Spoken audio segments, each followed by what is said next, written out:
Hello everyone, welcome back to my channel. আজকে আমি এমন একটি বিষয় নিয়ে ডিসকাস করব যেটা কিন্তু অনেকের পকেটে ডিরেক্টলি ইনফ্লুয়েন্স করতে চলেছে। সেই বিষয়টা হলো ইনকাম ট্যাক্স রুলসে ম্যারিড কাপলদের জন্য রিসেন্ট কিছু অ্যামেন্ডমেন্টস অ্যান্ড চেঞ্জেস। তাই দেরি না করে চলুন জেনে নেওয়া যাক এই আপডেটসগুলো কিভাবে আপনার ট্যাক্স প্ল্যানিংয়ের ক্ষেত্রে কাজে লাগতে পারে। অনেকেই ভাবেন যে স্ত্রীর নামে সম্পত্তি কিনলে বা কোনো ইনভেস্টমেন্ট করলে ট্যাক্স বাঁচানো যাবে, কিন্তু সাবধান, বিকজ আপনি যদি নিজের স্ত্রীকে কোনো উপহার দেন, কোনো সম্পত্তি বা কোনো ইনভেস্টমেন্ট, যে কোনো কিছু, অ্যান্ড সেটা থেকে আপনার ইনকাম হচ্ছে, তাহলে কিন্তু ওই ইনকামটা আপনার ইনকামের সাথে যোগ হবে।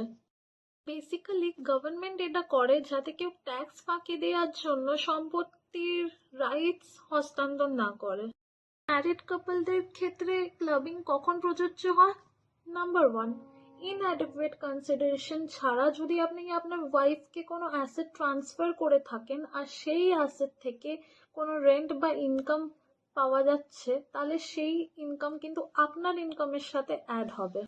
নাম্বার 2, শুধু ওয়াইফ নয়, ছেলের বউকেও যদি আপনি কোনো অ্যাসেট দিয়ে থাকেন আর সেই অ্যাসেট থেকে কোনো ইনকাম জেনারেট হচ্ছে, তাহলে সেই ইনকাম কিন্তু আপনারই ইনকামের সাথে অ্যাড হবে। নাম্বার 3, যদি আপনার কোনো বিজনেস থাকে আর সেই বিজনেসে আপনার ওয়াইফ কাজ করছে আর আপনার ওয়াইফের কিন্তু পার্টিকুলার কোনো ডিগ্রি নেই, তাহলে কিন্তু সেই মোটা ইনকাম যেটা আপনার ওয়াইফ কামাচ্ছে, সেই ইনকামটাও কিন্তু আপনার ইনকামে অ্যাড হবে। Okay, so now joint ownership. Usually flat বা বাড়ি কেনার ক্ষেত্রে সবাই কিন্তু জয়েন্ট ওনারশিপে পছন্দ করে থাকেন, বাট এই ক্ষেত্রে ট্যাক্সটা কিন্তু জয়েন্ট ওনারশিপের রেশিওর উপরে ডিপেন্ড করছে। আপনি আর আপনার ওয়াইফ যদি 50-50 ওনারশিপ নিয়ে থাকেন, তাহলে কিন্তু ট্যাক্সটাও কিন্তু 50-50 হিসেবেই আগে ক্যালকুলেট করা হতো। এতে কিন্তু এতদিন আলাদা আলাদা সুবিধা পাওয়া যাচ্ছিল ট্যাক্স স্ল্যাবের, কিন্তু গভর্নমেন্ট এখন এই জিনিসটাই গ্র্যাব করে নিতে চাইছে। তো গভর্নমেন্ট এবারে যে চেঞ্জেস আনছে, এইটা থ্রু ম্যারিড কাপলসরা কিন্তু per financial year single return file করতে পারবে এবার থেকে। আগে একটা ইন্ডিভিজুয়ালের ক্ষেত্রে যে এক্সামশনস গুলো পাওয়া যাচ্ছিল, এবারে কিন্তু দুজনের ক্ষেত্রে সেটা কিন্তু কম্বাইন করে আরো ডাবল হতে চলেছে। আর যে মিনিমাম সারচার্জটা 50 lakhs ছিল, অনেক এক্সপার্টস এটা সাজেস্ট করেছে আর অ্যাডভাইস করেছে যাতে সেটা 75 lakhs অবধি টানা যায়।